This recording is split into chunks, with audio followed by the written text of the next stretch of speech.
On this episode of RevHang, Hill Porsche being 2 points ahead of Stingray Robb is awesome. the two titans of Formula One, Lance Stroll and Kevin Magnussen, giving us the entertainment we were looking for. Audi drivers at least know that they could afford a Mercedes, so. That's how I describe you to my friends. He's like a Pokemon. Is it cool to make 9/11 jokes now?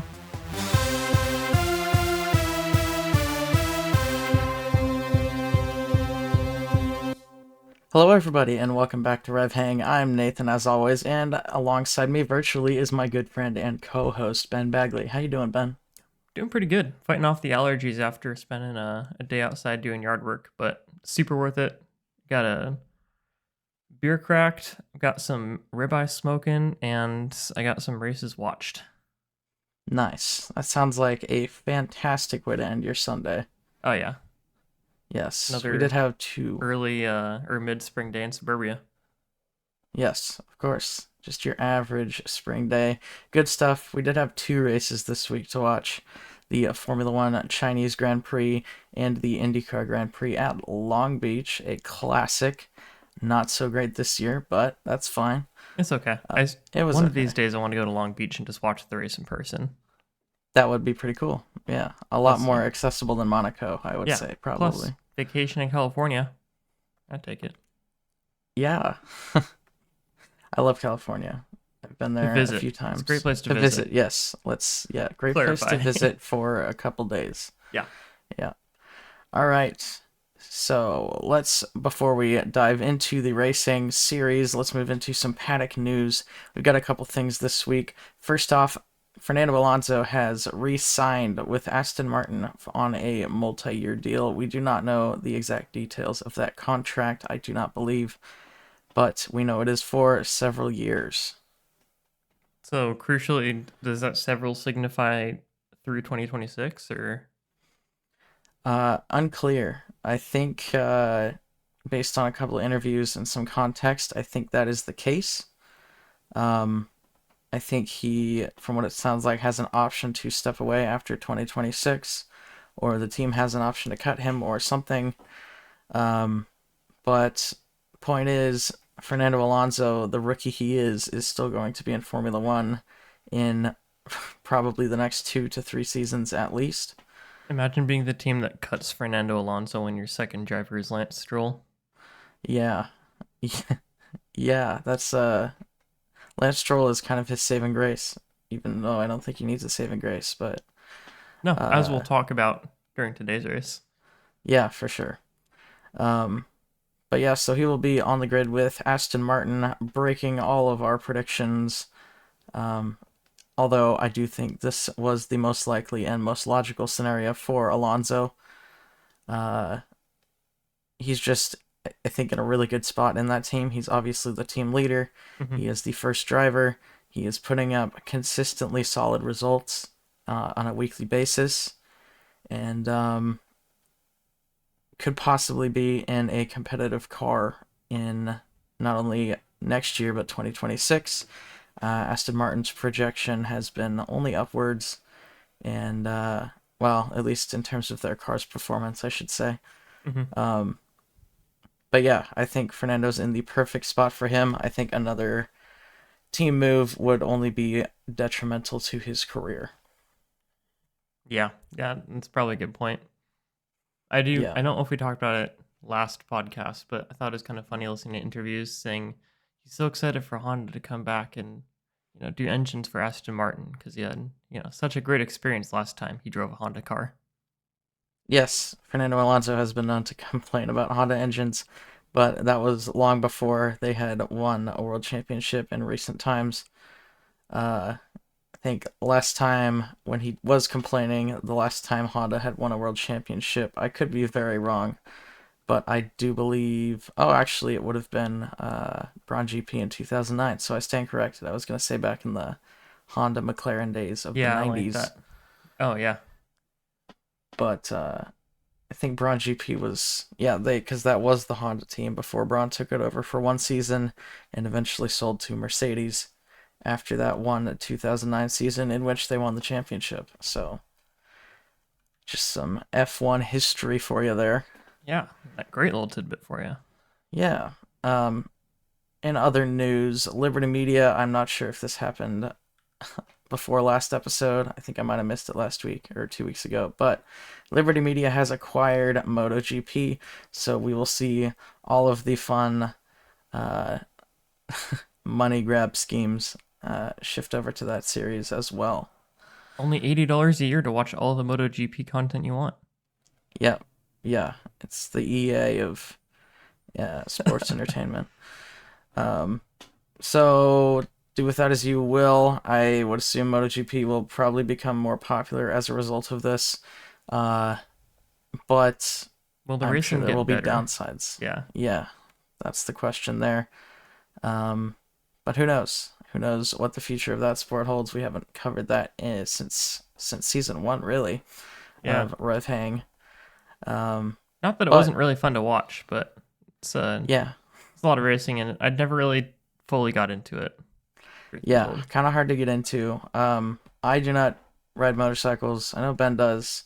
Yeah, Uh, I sold mine, but I'm oh, constantly did looking you? on Craigslist for new ones. There you go. Um, Constantly. so yeah, who knows what happens in MotoGP's future? Maybe they will implement some things that makes the racing more exciting for the layman like me and possibly Ben. Uh, but who knows? That is one to watch. Yeah, I would say I definitely still count as a MotoGP layman, considering my last bike that I owned was a Suzuki V-Strom. Yeah, true. Possibly a layman. I mean, at least you ride motorcycles and you kind of understand it a little more than I do. Sure, yeah, we'll go Sure, with that. we'll Thanks, go with Nathan. that. Accept the credit that I'm giving you Yeah. unduly. All right, moving on. Let's talk about Long Beach and Oh the boy. IndyCar race that we had there. One of the many races that happen at Long Beach every April-ish. We had Formula Drift there this week, and also usually IMSA's there. I think IMSA was there this year too. Um, this is a classic race on the calendar for IndyCar. It is the Monaco Grand Prix of IndyCar. Only I think it is generally more exciting than Monaco. Mm-hmm. This year was okay. Not the best race we've had there. Not a ton happened. We will go through that, but first let's go through the top 10 in qualifying to give you some context. Starting off on pole position is Felix Rosenqvist, who has had a fantastic year of qualifying so far. Second and third, we have Will Power and Joseph Newgarden. Fourth and fifth, we have Herta and Ericsson. 6 through 10, we have Palou, Lundgaard, Dixon, Armstrong, and Kirkwood. Moving into the race highlights, Rosenqvist got a good start, but Will Power sent it around the outside of turn one to take the lead of the race in a fantastic dive bomb move. In a not so fantastic dive bomb move, Pato O'Ward hit the back of Alexander Rossi into turn two, earning him a drive-through penalty and sending Rossi to the back after he had to pit with damage. So Pato O'Ward destroying two McLaren's races there. Not great. On lap 15, Christian Rasmussen hit the wall, causing a caution. Drivers went on tons of different strategies, leading to an exciting end of the race as all of the strategies came together. Scott Dixon led the field on a massive fuel save, and Newgarden tracked him down in the final laps with Herta right behind him. With only 9 laps to go, Herta hit Newgarden, disengaging his gearbox, which allowed Herta and Palou to pass him as he got his car back up and running. Herta chased Dixon for the last 8 laps of the race, but Dixon was able to hold on to win the race on a fantastic strategy. Heard of giving Newgarden the old. I had a really witty joke to make fun of the fact that he smacked Newgarden essentially out of gear, but I lost it. So can keep going. Sorry. Okay, Ben, that's fair. Uh, yeah, not great from Herta, but also just a racing incident. That kind of stuff happens in two hairpin corners. And Herta instantly went and apologized to Newgarden after the race was over. Um, just unfortunate for Joseph that Herta hit him in the worst possible spot, knocking him into anti-stall. Yeah, and I think it was right to say that was a racing incident from the stewards. I Yeah, mean, it it was, wasn't it yeah, wasn't a very hard hit. It didn't. I mean, if everything was fine and Newgarden continued on from that, no one would have really batted an eye. Racing incident for sure, and you got to judge the penalty rather than the outcome. yep. So, yep, I think right call to not penalize Herta for that. Uh, but anyway, moving on to the results of the race. Scott Dixon won with Herta and Palou on the podium. Behind him, fourth and fifth were Newgarden and Ericsson. Ericsson also with a fantastic race. 6 through 10 were Power, Kirkwood, Grosjean, Rosenqvist, and Rossi. Rossi with a great comeback drive. And then 11 through 15, we have Teo Porcher in his first IndyCar race ever in 11th place. Pretty That was very sweet. exciting. Marcus Armstrong was 12th. Lundqvist, VK, and Canapino were behind him. 16 through 20 were O'Ward, Rahal, Robb, Simpson, and Siegel. And then 21 through 25 were Ferrucci, Blomqvist, Lundgaard, Fittipaldi, and Jack Harvey. And then 26th and 27th were Scott McLaughlin and Christian Rasmussen for Ed Carpenter Racing. Not I don't remember what happened to McLaughlin, but he finished 12 laps down, Oh, and weird. then Christian Rasmussen crashed out of the race. I don't remember anything happening to McLaughlin, so Yeah, it's I news to don't me. either. Interesting. Mandela, the reverse Mandela effect. Yeah, something like that. All right, let's talk about this race. What there is to talk about. Rosenqvist has had a great qualifying pace the last few weeks. I think he got pole position for the Thermal Club $1 million challenge farce, and then got pole position here in Long Beach. So great stuff. Did he get pole position in Thermal Club, or was it St. Pete that he did? You're asking me to remember anything that happened at Thermal Club? True. I'm trying to block those memories. Thermal Club. Uh, Regardless, I do believe this is Rosenqvist's second pole position this year. Um, Really awesome stuff from him in a Meyer Shank car. All Don't right. really expect to see that, Thermal but Club results. Yeah, he came whole for that. awesome. I was right. Nice, good Um, memory. Thank you. Yeah, Rosenqvist doing great in that car. Not really a front running car usually, but he is making the most of it. Um, Colton Herta also had a great race. Colton Herta Uh, actually finishing a race. right, and had a good result. Did not have any drama with his team. Had some drama with Newgarden, but again, racing incident. I think we're on the same page there. Had an actually Uh, usable strategy. yes, Andretti with an actually usable strategy, punching back at Penske in this race.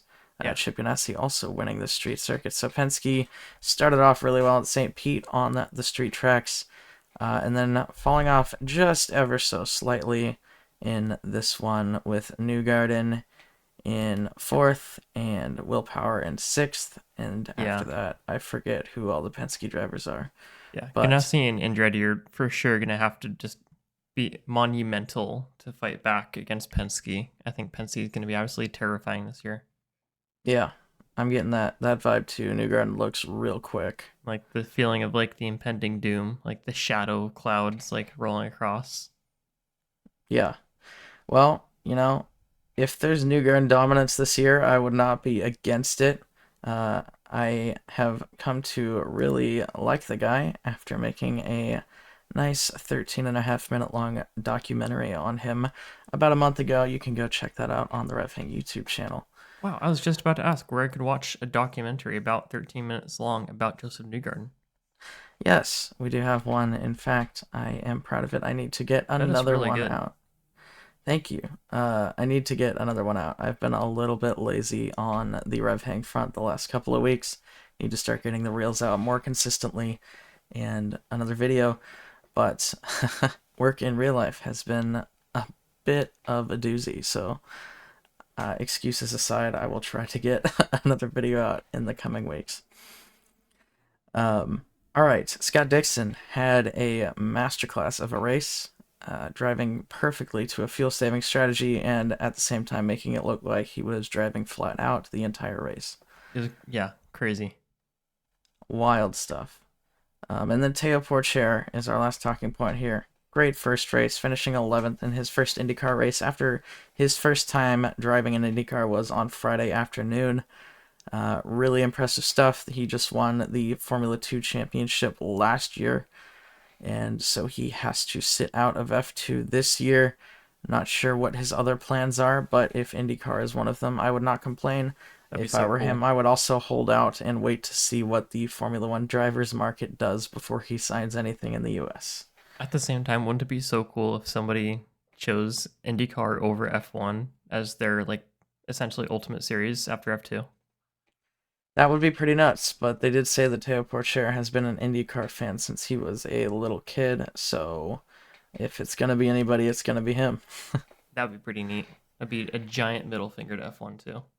It would be. I'm not sure I would do that if I was him. I'm sure he can make more money in Formula One, but um, yeah, that would be pretty cool to see somebody turn down Formula One to go race in a spec series.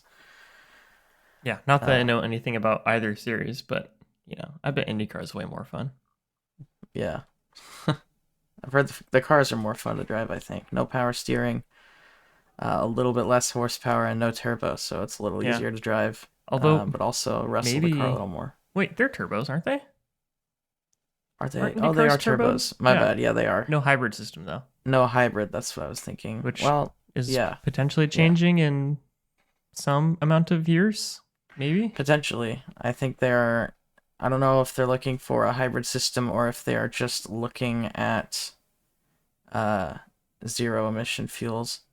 Because I know they Um, do. I hear headlines about hybrid testing, once or twice a year, every single time when they do testing at the start of the season. They're like, oh, we're testing the hybrid cars. And then I yeah, don't hear about it until the next season. They're like, we're testing the hybrid cars again.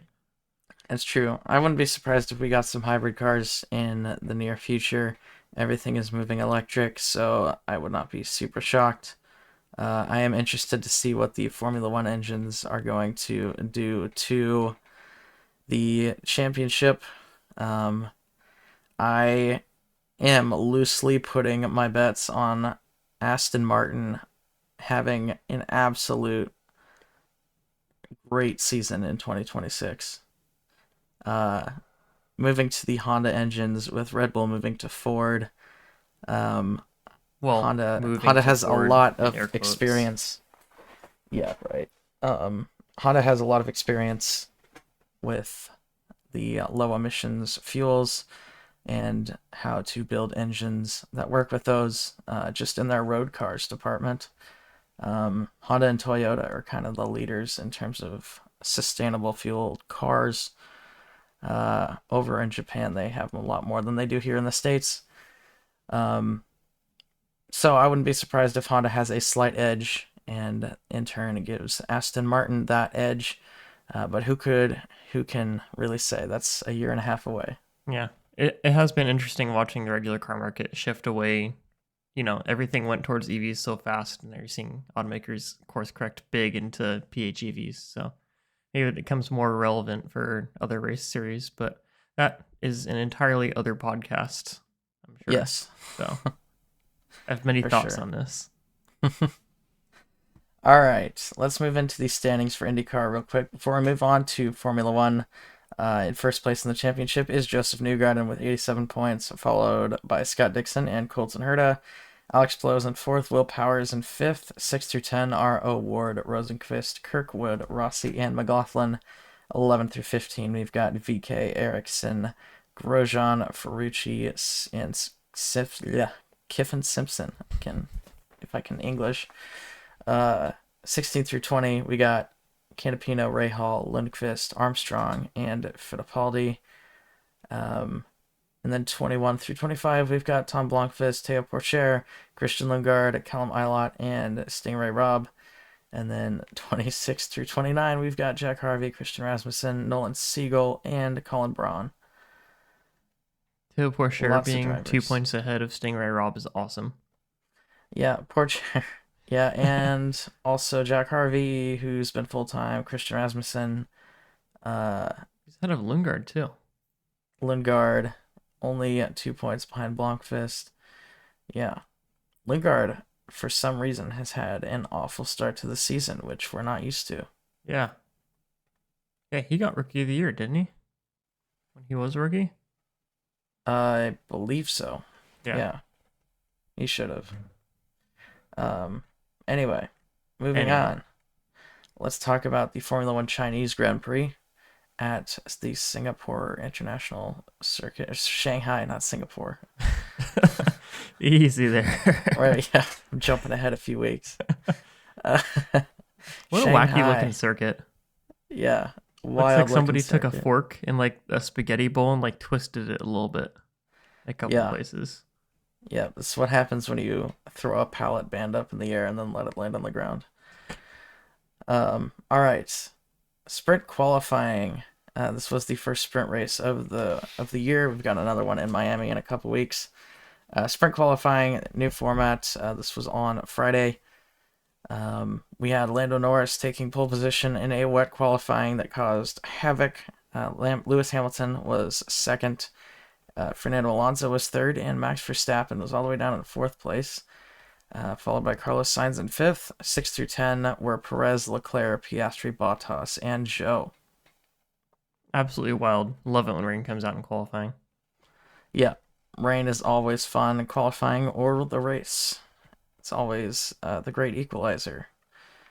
Fun stuff. All right, sprint highlights at the start. Hamilton passed Norris as Norris went wide off the track, dropping him down to like sixth, I think.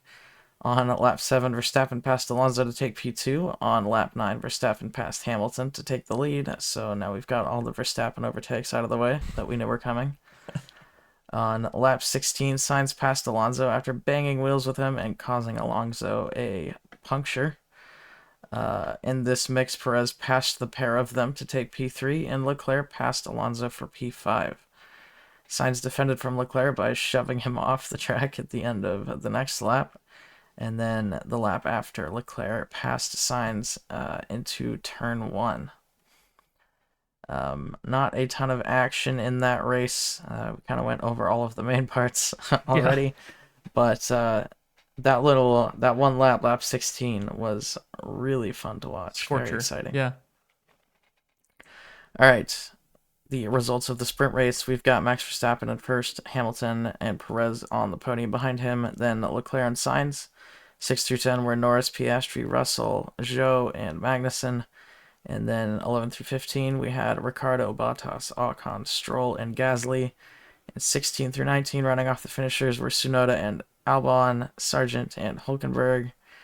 And then Fernando Alonso did not finish the race after that puncture that he got from Sainz.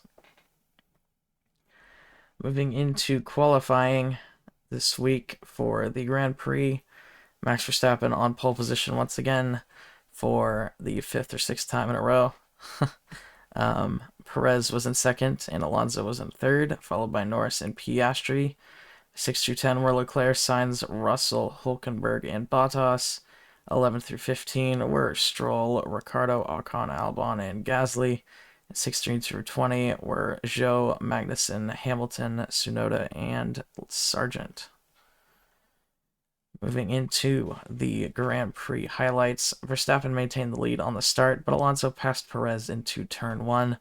On lap 5, Perez got back past Alonso to take P2. On lap 7, Norris passed Alonso for P3, and on lap 12, Leclerc passed Piastri for P5. On lap 14, 2 laps later, Verstappen and Perez double stacked their pit stops and had lightning fast stop times. On lap 19, Bottas had an engine failure, continuing his pain in that kick Sauber and eventually bringing out a virtual safety car, and It's such a after good that, a qualifying full too. safety car. He did. It looks like Kick Sauber might have actually had the potential to have a good weekend, I and know, then like they halfway threw it all through, away. not even halfway through the race, I was like, damn, Kick Sauber's kind of driving right now. And Yeah, then just it all went away. they looked like a middle of the midfield team for the first Yeah. time this season. It's too good to Uh, be true. I knew it. yeah, So unfortunately, they messed that up. The race restarted on lap 26, where Stroll went bowling on the restart and absolutely plowed into Daniel Ricciardo, ending Ricciardo's race. Stroll was able to continue. On lap 27, Magnussen spun Tsunoda, breaking his wheel and ending his race. This brought out another safety car. On the restart, Stroll and Magnussen had a fantastic battle at the back of the field. The two titans of Formula One, Lance Stroll and Kevin Magnussen, giving us the entertainment we were looking for. Um, on The lap most definitively 39, second drivers of the team that could ever second driver at a team. yeah. Um, on lap 39, Perez passed Leclerc for P3, and Alonso made his way through the field at the end of the race on fresh tires to finish, I believe, seventh. Yep. That was Um, impressive to me. I was Alonso had a horrible seriously doubting. strategy. Yeah, they pitted him so late on those softs. And then Yeah, they're like, all right, here's some mediums. Go get them. yeah. Alonso was on a terrible pit strategy and somehow made every tire they put him on work to the maximum potential. The exact opposite of Lewis Hamilton. Lewis Hamilton, uh, fully complaining about his tires for the entire race, I don't and actually know if still, there's a tire where he was like, yeah, this tire's good. We should use this one. yeah, I think it was the mediums. The medium. I think I don't remember. Yeah, Uh, I think it was the mediums where he's like, these tires are just awful. or I thought it was the softs he hated. I don't remember. It No, was because he late. started on the mediums and he pitted after like 12 laps, right? I thought he started on softs. Maybe that was no, that was Russell in the sprint race. I don't remember. Oh, There's a lot of drivers. yeah. It's remembering 20 pit strategies is not easy. Yeah. All right. Anyway, going through the results of the race, we had Max Verstappen in first, followed by Norris and Perez on the podium. Lando with some redemption from the day prior. Fourth and fifth were Leclerc and Sainz. 6 through 10 were Russell, Alonso, Piastri, Hamilton, and Hulkenberg with another point this season. 11 through 15, we had Ocon, Albon, Gasly, Zhou, and Stroll. 16 and 17 running off the finishers were Magnussen and Sargent. And then our three DNFs this race were Ricardo, Tsunoda, and Bottas.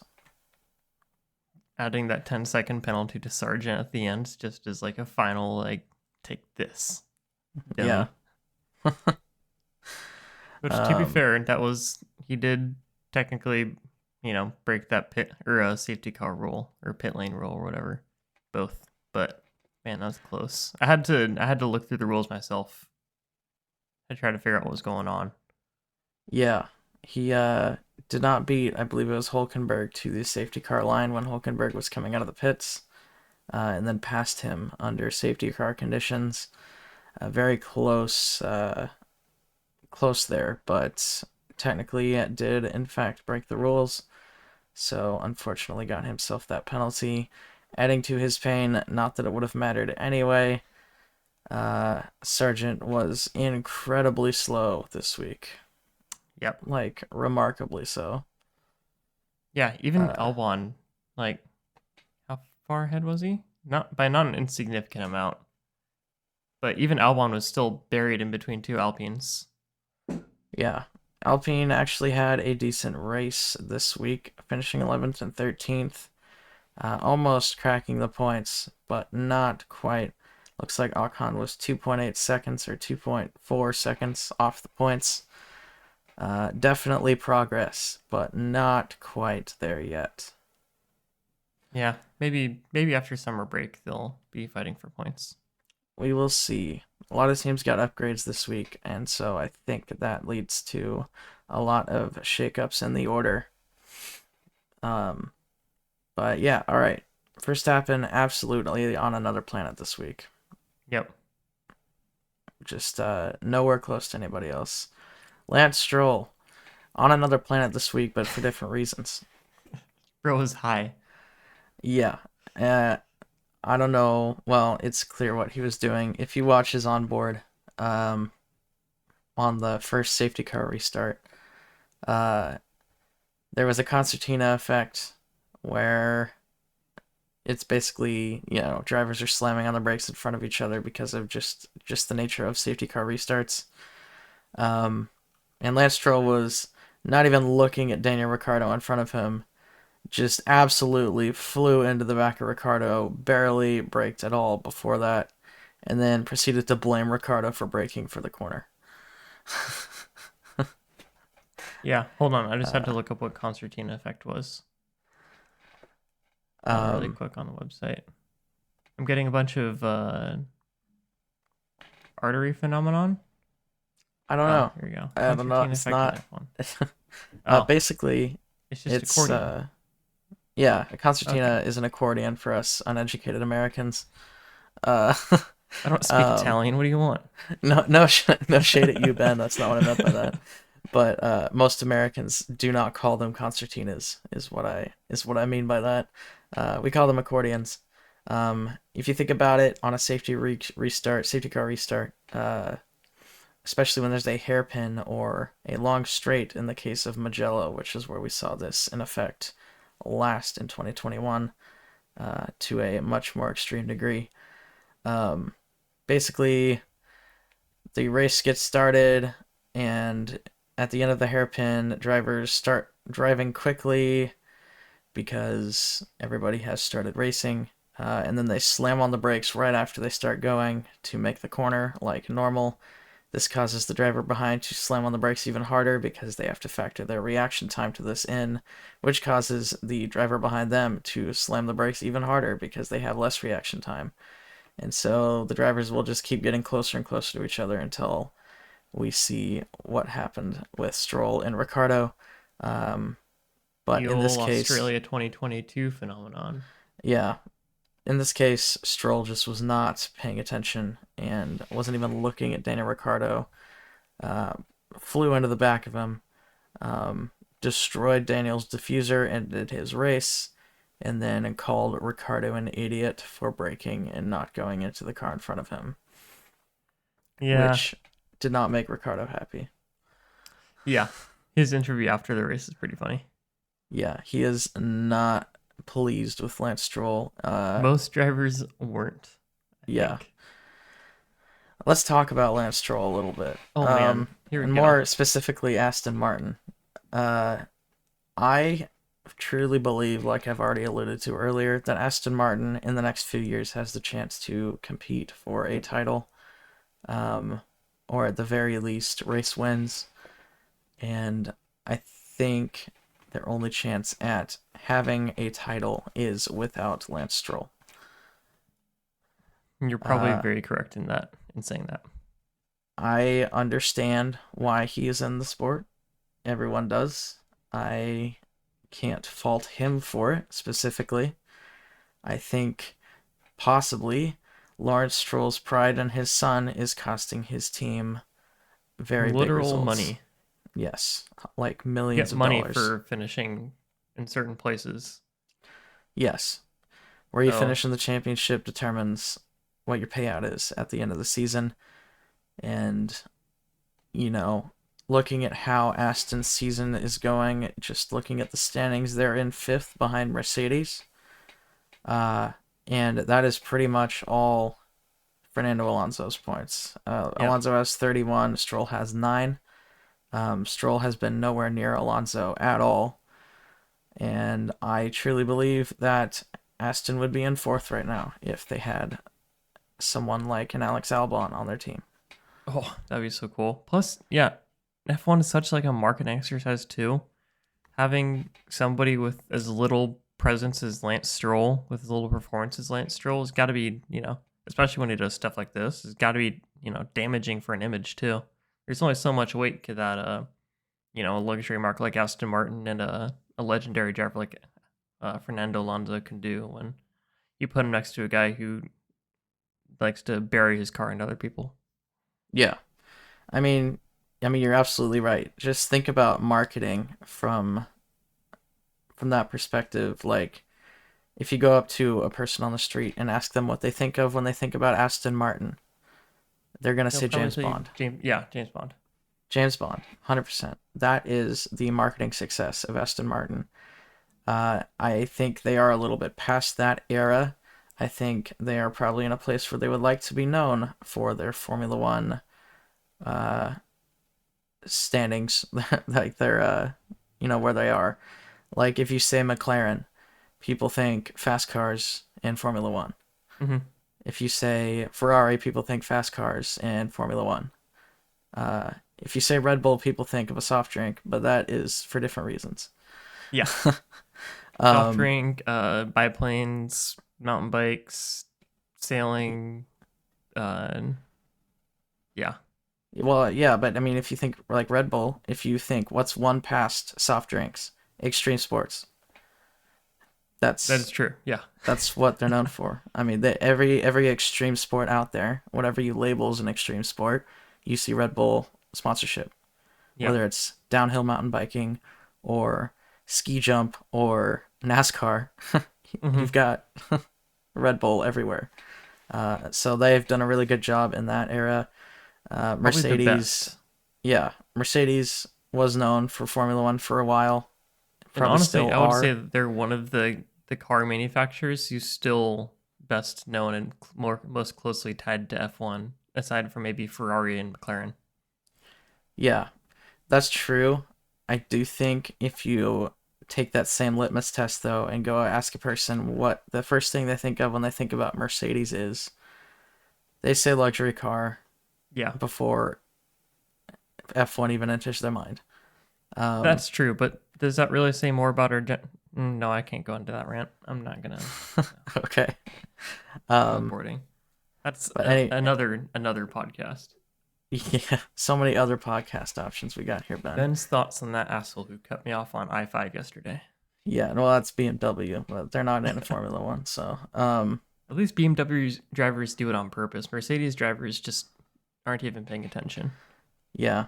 And then we're gonna see Audi uh, as a back marker flashing their brights at you Yeah, from yeah, yeah. behind the field next year, right?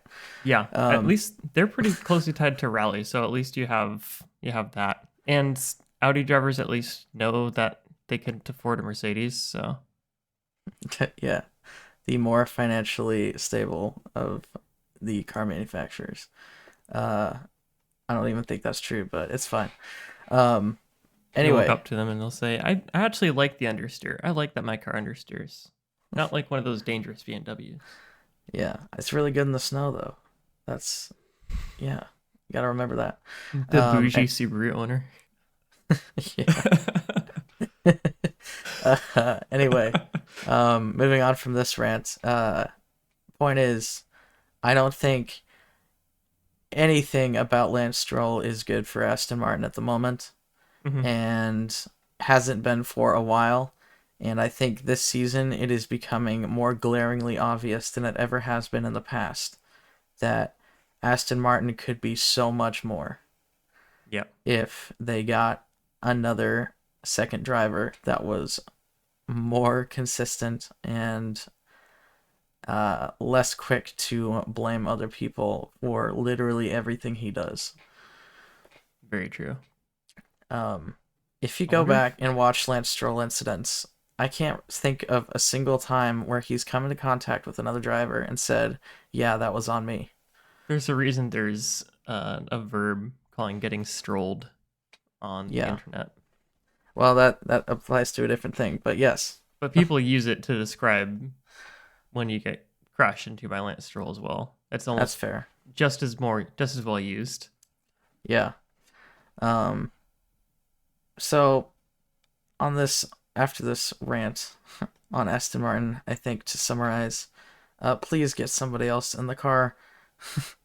Lance Stroll has proven that he is not championship material. I wonder if We'll Yuki say Tsunoda would follow Honda to Aston Martin. that is another possibility. I don't see Yuki at RB next season. Uh, that would be a very good fit, and if we're talking about marketing plays, that is absolutely the one. Big brain. Big brain, good stuff, Ben. Um, Thank you. yeah, Thank you. I know a lot but about this, so I can make educated remarks. yeah, we'll see what happens. I think Aston Martin. I mean, Aston Martin is definitely in the World Endurance. lane as well. Maybe Lance Stroll would fit better in that world. Send that boy to IMSA. He can still drive for your dad, just not with the other big boys. Yeah. Uh, He gets to go are race we in the being backyard with his friends. are we being harsh?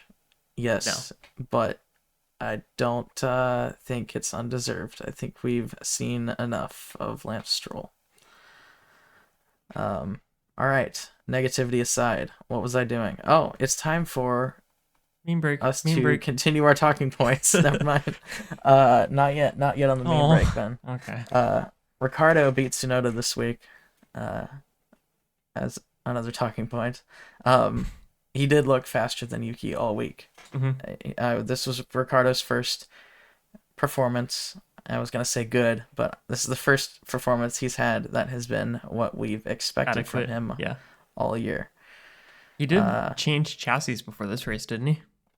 he did, and the team immediately said that it wouldn't make any difference, and if there was any difference, it was all mental.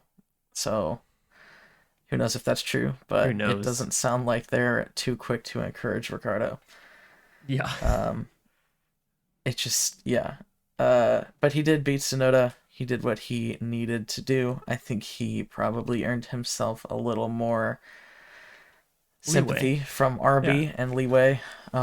He needs to keep doing this though to keep that rope. Um, One we'll more see what race. happens. It's like when you're playing a board game against your friend, except your friend is Liam Lawson. And you Yeah, get that one card that puts you up one square. Liam Lawson still went up a square, but he's not catching up to you as much. right. Ricardo extended his life in the sport, I think, with this race, and he has to keep that going. All right, McLaren resurgence. I don't know how much of a resurgence it is, but another great weekend from McLaren. Definitely the second quickest car, or at least Lando was the second quickest car this week. I think Piastri had damage. He did, yeah, Yes. Yeah. because after the restart, when Stroll plowed into Ricardo, Ricardo then went into the back of Piastri and destroyed his diffuser. So unfortunate for Piastri, but it looks like the McLaren was the second fastest car this week after they said they were going to be 35 seconds behind McLaren, or behind Ferrari. Sorry. Which is a really weird thing to say and then be so much Very, faster. very weird thing. Who knows if they're sandbagging? I personally don't think so. I just think they underestimated their ability. Do But teams even sandbag in this sport anymore? I know that was the joke with Mercedes, you know, 3, 4 I don't years know. back, but I It, there's not one team that I've seen that I could say like, oh yeah, they're totally sandbagging testing, or they're totally sandbagging. yeah, I'm not sure. I'm not sure on that one, but McLaren, regardless, had a great race. I think this is a good sign for the future. I think a battle between McLaren and Ferrari would be fantastic this year. I'm still not sure if that will happen. But McLaren, at the very least, looks pretty cemented to take P3 in the championship, the constructors. Uh, if not, fight for P2. Yeah, it's not like Mercedes is going to do anything about it. No, not with the current state of things there, and Hamilton not being able to figure the car out. um, I just think him moving to Ferrari. I think there's some regrets from a lot of people on this one. Uh, I'm not sure how he'll do at Ferrari, but you'd be hard pressed to tell me that he's gonna fare better than Carlos Sainz would have next year. Yeah. Uh, that's just me though. All right. Leclerc, speaking of Ferrari, did have a good weekend. His first time he comprehensively beat Carlos Sainz this year. Wasn't too terribly different, but this was the first week where they have driven together, and Sainz has not looked better than Leclerc. I'll say it that way. Yeah. Which, Um, for a team that's, I mean, this would be a great dynamic to be seeing if Science is going to be staying at the team for another couple of years, because you can see that you have two drivers who are just as capable as each other to, give and take throughout races, throughout a season.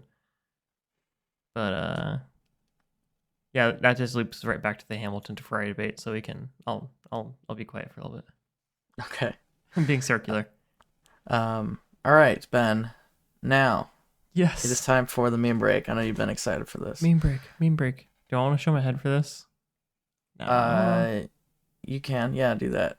Do your dual capture. Yeah, I love the dual capture. It makes me feel so official. You are official, Ben, in my Yeah. heart. So yeah, after the restart, it's like, sir, a second Red Bull's been hit. Or a second RB has been hit.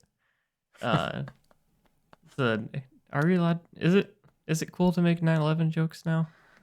I think we're far enough It's removed, not cool and to do it, but I think if it's I not don't actually, think it's. we're allowed to use iconic.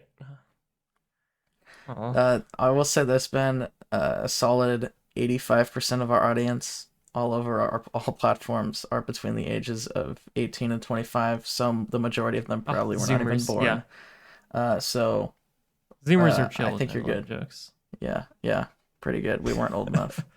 George Bush Uh, jokes. How about that? Now there we go. that's a deep well of memes. But yeah, informing George Bush that a second Red Bull has been hit. Yes. Who's the team principal for RB at this point? RB team principal. I don't remember Do we his even know? name, but it's some guy that they promoted. I Some don't guy. remember his name. Very cool. Not Thank France you. Tost. That's who Not it for is. It's not France Tost. yeah. That's what I've been calling the not Renault team principals. Not Renault man. Yeah. uh. Oh, All right. yeah. I'll You get this back on point your back. headshot, Ben. All right. Let's go through the standings real quick in Formula One. First place, of course, is Max Verstappen, followed by Sergio Perez, and then Charles Leclerc in third, close ahead of Carlos Sainz. And Lando Norris is in fifth, followed by Oscar Piastri in sixth. 7 through 10, we have Russell, Alonso, Hamilton, and Stroll. So again, I think any other teammate, and Aston is ahead of Mercedes this year. But anyway, we'll go back into that. 11 through 15, Tsunoda, Behrman, Hulkenberg, Magnussen, and Albon. Then 16 through 21, we have Ocon, Zhou, Ricardo, Gasly, Bottas, and Sargent. Alex Albon is the highest ranked finisher without a single point yet. We still have Ollie Behrman in 12th after one race. Nico Hulkenberg. Hulkenberg has 4 points now. Very good performances from him, making Kevin Magnussen look bad. Yep. Yeah, him and Tsunoda are both really outshowing their teammates at this point. Yeah. Hulkenberg, I think, is doing. Everyone is talking about the possibility of Nico Hulkenberg to Audi next year. And honestly, if he I keeps don't hate doing it. this, I don't hate it. I think it's actually more likely than not. You get a German driver in there, probably kick Zhou out, Not unfortunately. super expensive. Yep, not going to be very expensive. You've got a German at a German team.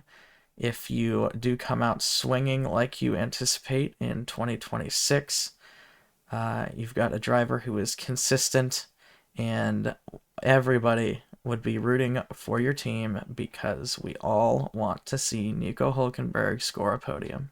Get this man a podium stat. Audi is his best chance to do it left in his career, but he has to get that seat first. And I would bet that Hulkenberg would pay to get that seat at Audi and get out I of Haas. think so too. How much do you think Hulkenberg would pay to not have to race for Haas? I don't know. A non-zero amount probably. But yeah, so Audi. Let's talk about this. I know at the beginning of the year we did our pre-season driver seat positions, or swaps or whatever. What are we thinking about Audi 5 races into the race? Can't come soon enough. Yeah. That's all I can say. I don't know what I'm thinking. I think almost, Bottas has been driving well enough. I think you cut he got it Zhou. into Q3. for the Yeah. race. So maybe there's still a little glimmer of light left in his eyes. Maybe he won't retire to Colorado after this year. Who knows? Maybe not. I think I think the play for Audi at the moment would be cut Joe, replace him with Nico Hulkenberg, and then try to get Carlos Sainz. If you do get Carlos Sainz, you replace Bottas. If you can't get Carlos Sainz, you re-sign Bottas.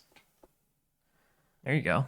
And then you got Bottas, Hulkenberg, two very consistent, good drivers. Yeah, very experienced Uh, drivers to help lead car development. because that's going to be huge. Because Audi's just entering the sport for the first time, and so to have two highly experienced drivers, one of them has been in 4 or 5 championship winning cars. Uh, I think that is a very, very good play for them. And obviously, if you can replace Bottas with Sainz, then you get the same-ish amount of experience in But terms of the arguably a level much and faster driver. a faster driver that has, at this point, I think more podiums than Bottas. No, that's not true. There's no way.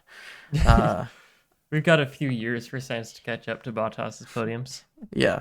Um, but I think Sainz overall put He's them got in the more same momentum. How car. about that? Yeah, that's a good one. More recent results. Yeah. I think if you put Sainz and Bottas in the same car, Sainz wins, hands down.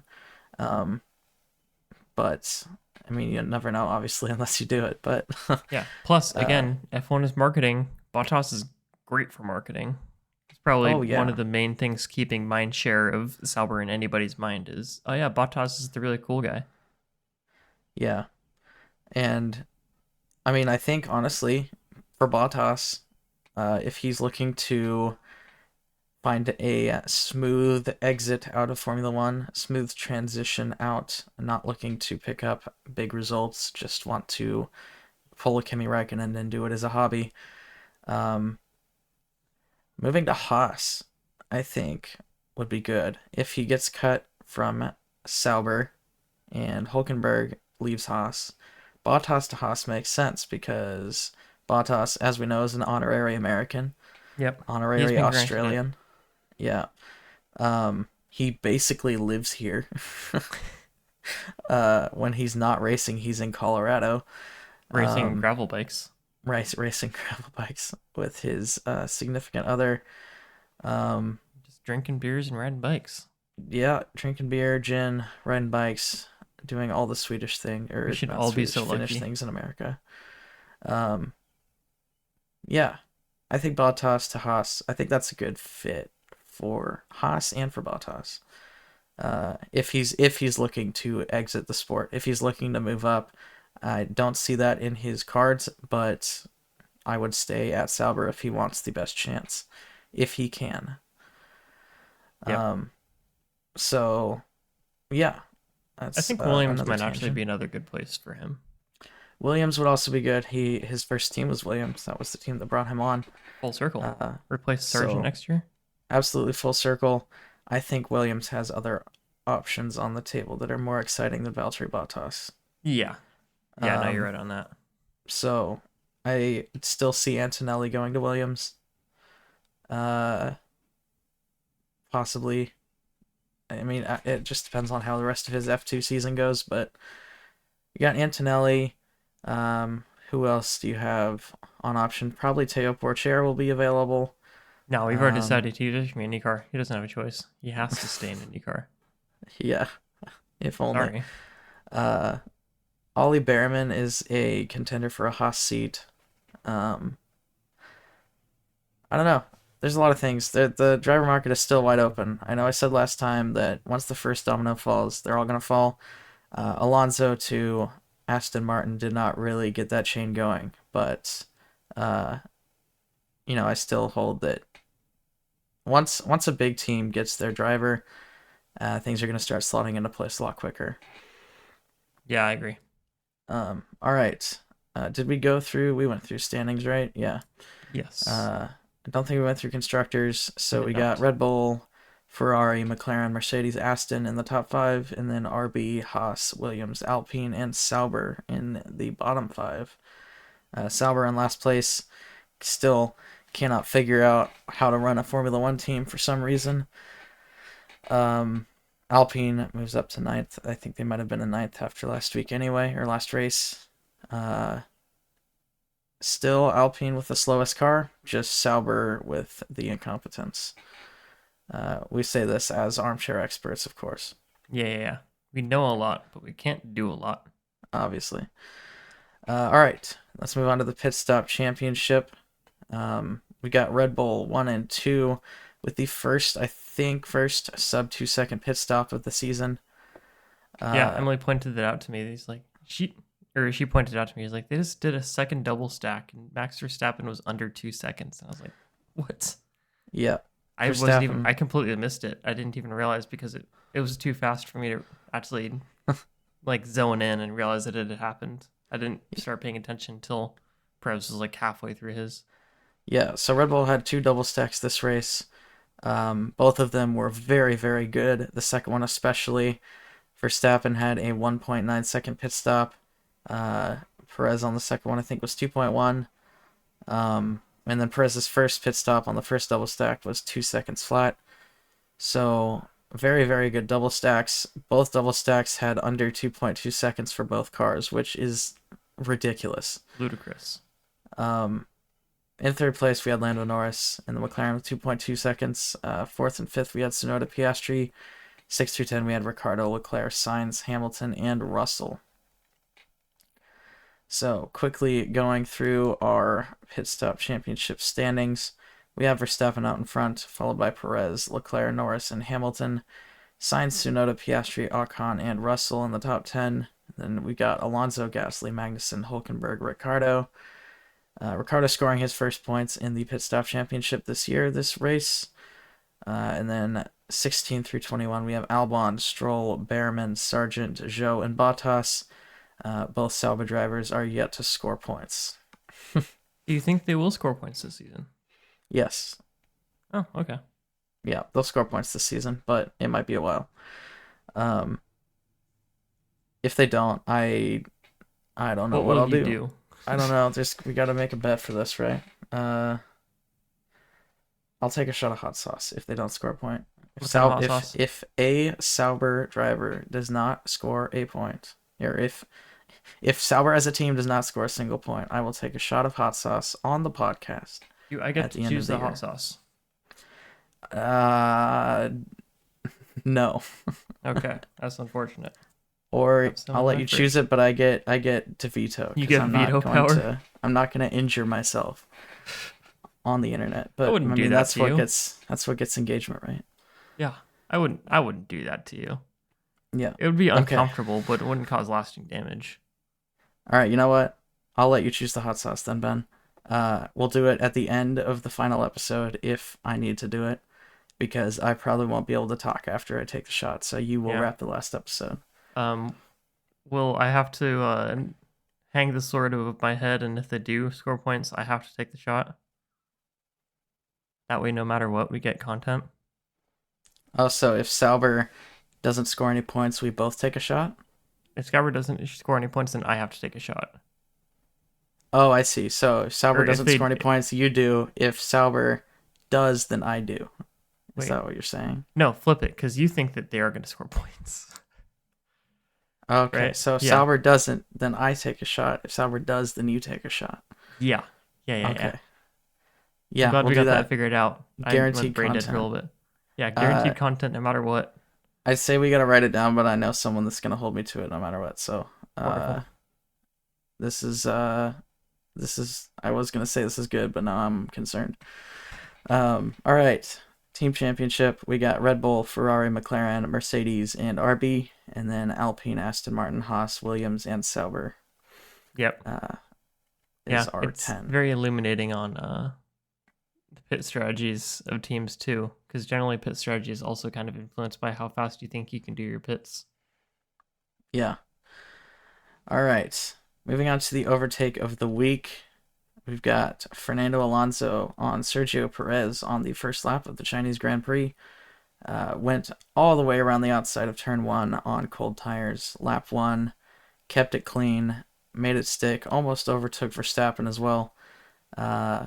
Very good overtake.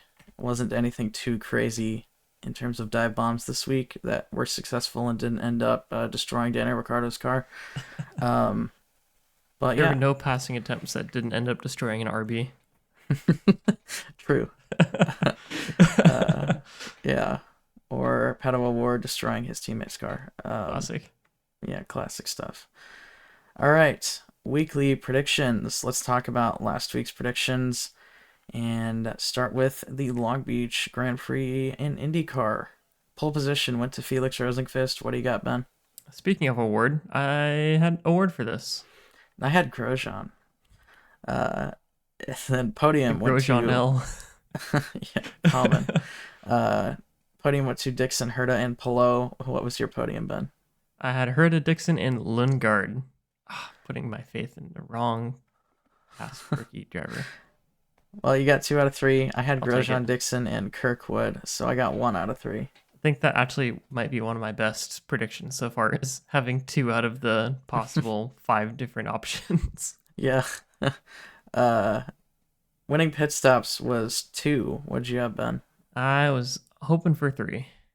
Yeah, I had 2, so I got that one.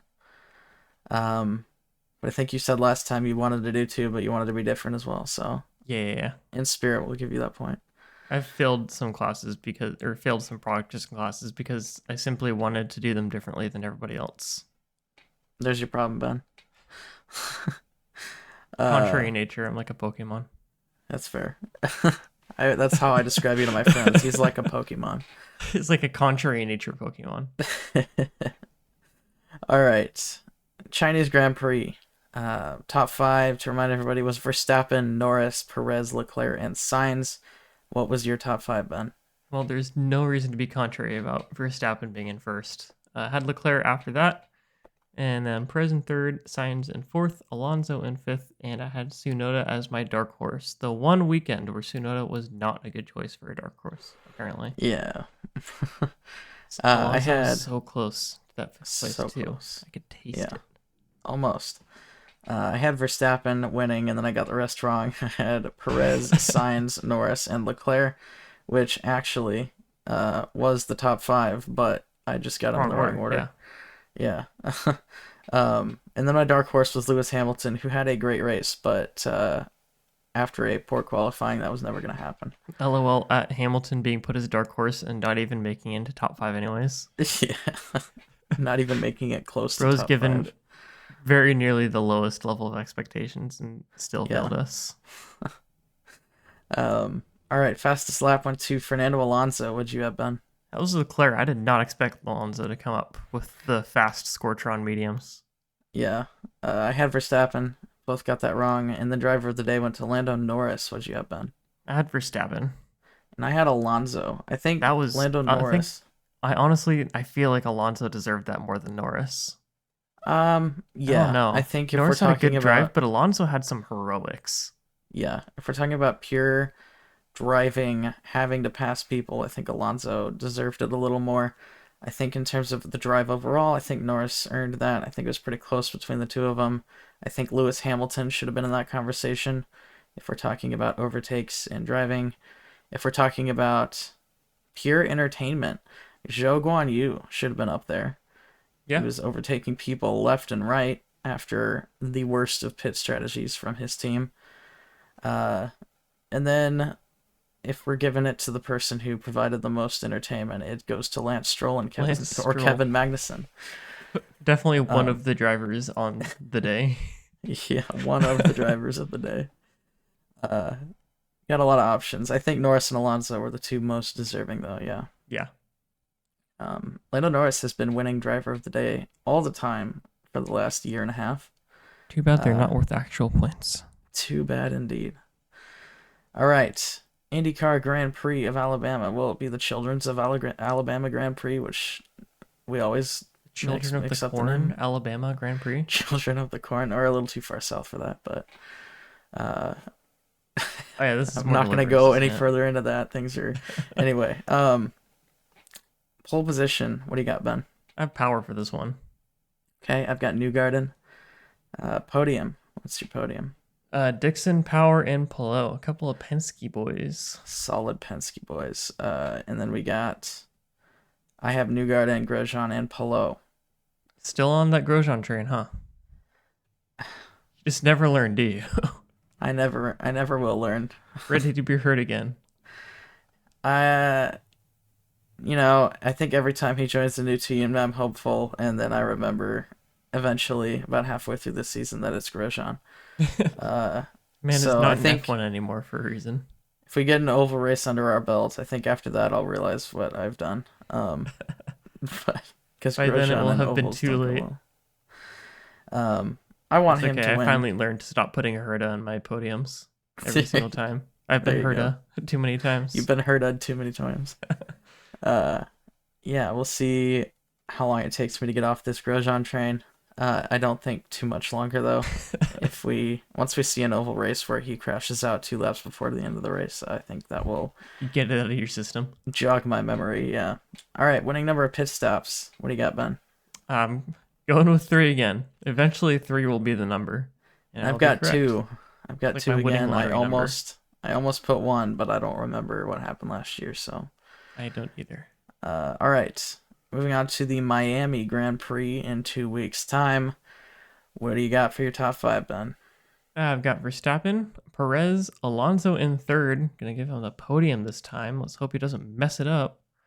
Leclerc and Sainz. And then I forgot Tsunoda as my dark horse. Hopefully he doesn't mess it up. Solid. Some heat coming from Ben this week. I want to win. I've got Verstappen in first, followed by Perez. So we both have that Red Bull 1-2, which is what happened last year, I believe. Then we got Norris. I've got Norris P3 and Sainz P4 with Piastri P5. I think Piastri will have a somewhat of a comeback drive. I know McLaren does not like the slow speed corners, the low speed corners, so it's possible this could be a little bit optimistic.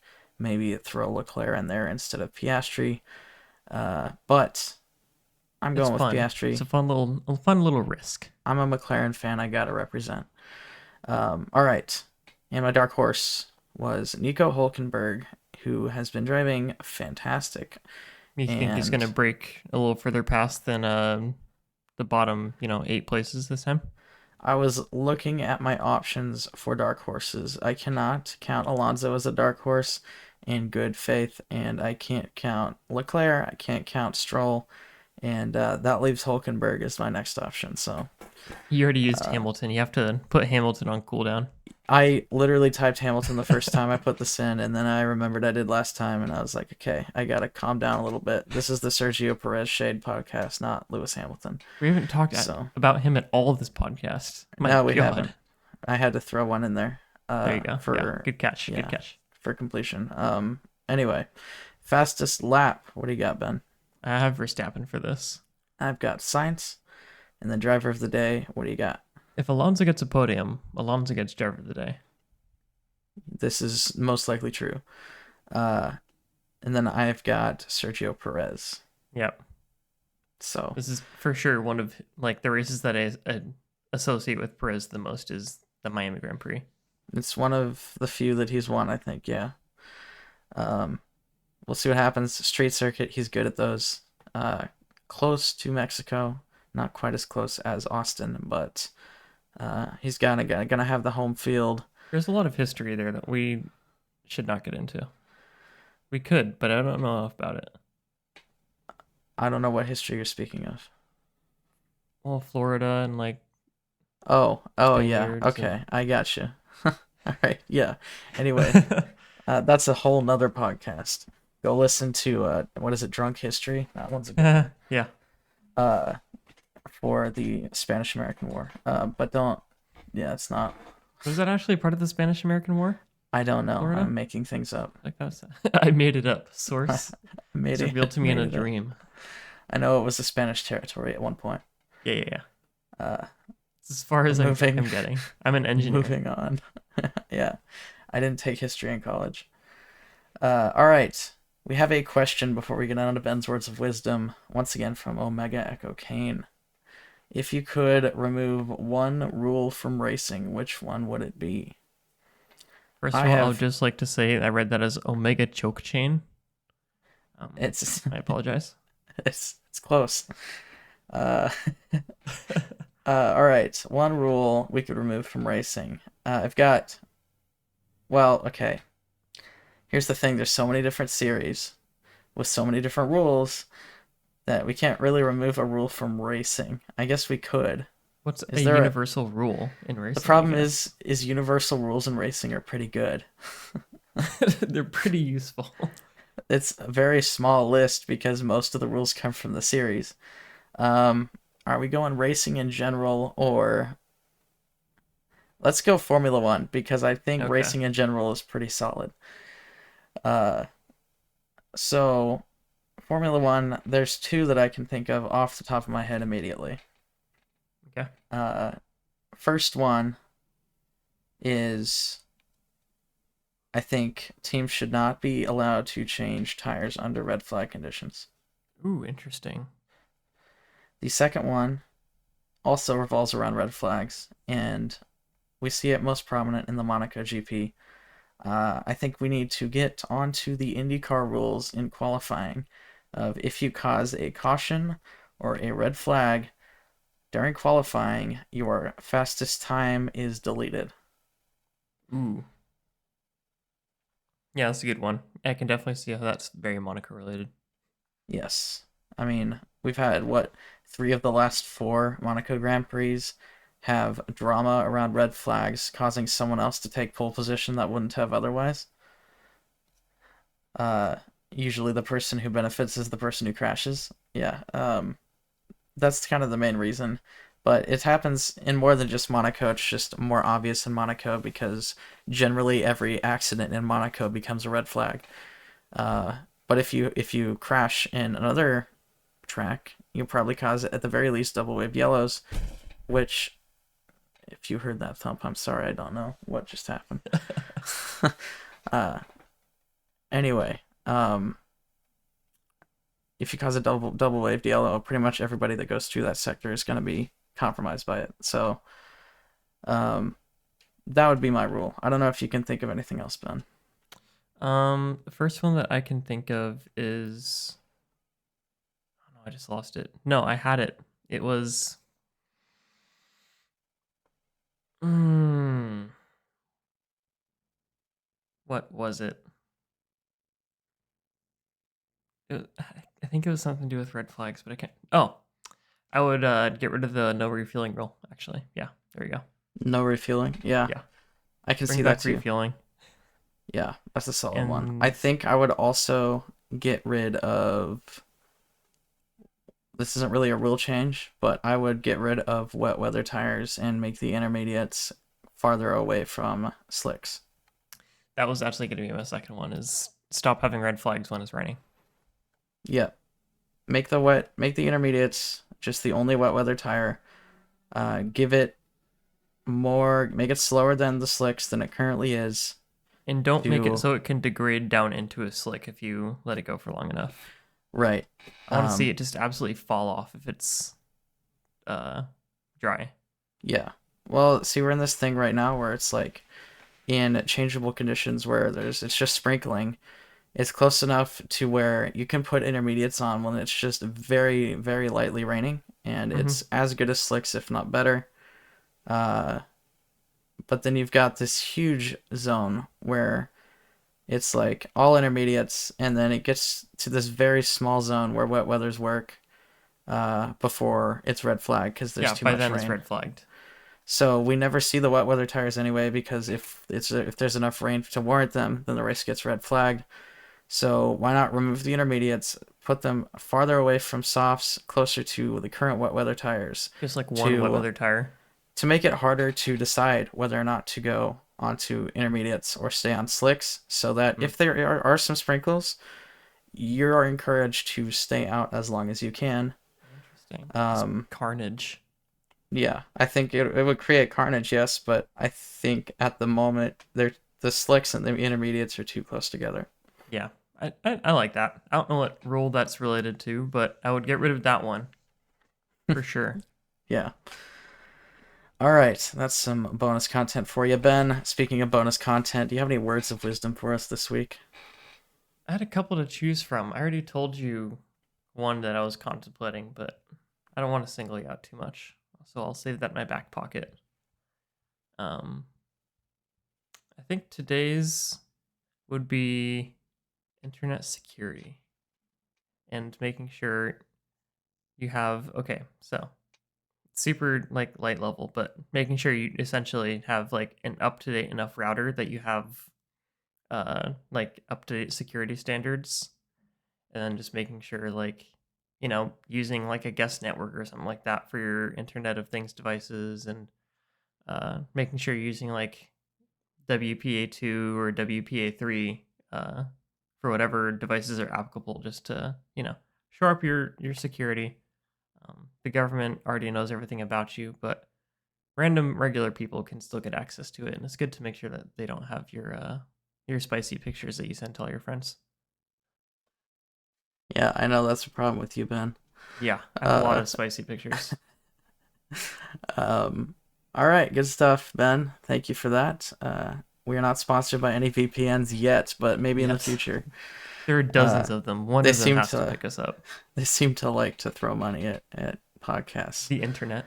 All right, that will wrap up today's episode. Thank you everybody so much for watching / listening to this episode of RevHang. If you liked it, leave a like or rating on the platform you listened on, like on YouTube and on Rumble. Subscribe if you would like to see more. If you want to see updated standings of F1 and IndyCar, or a calendar of upcoming racing from those series, check out our website, revhang.com. If you have a question about racing or about us, as you know, you can hit us up on any socials in comments or DMs. That would be the best way to get to us, and we may feature your question on the next show.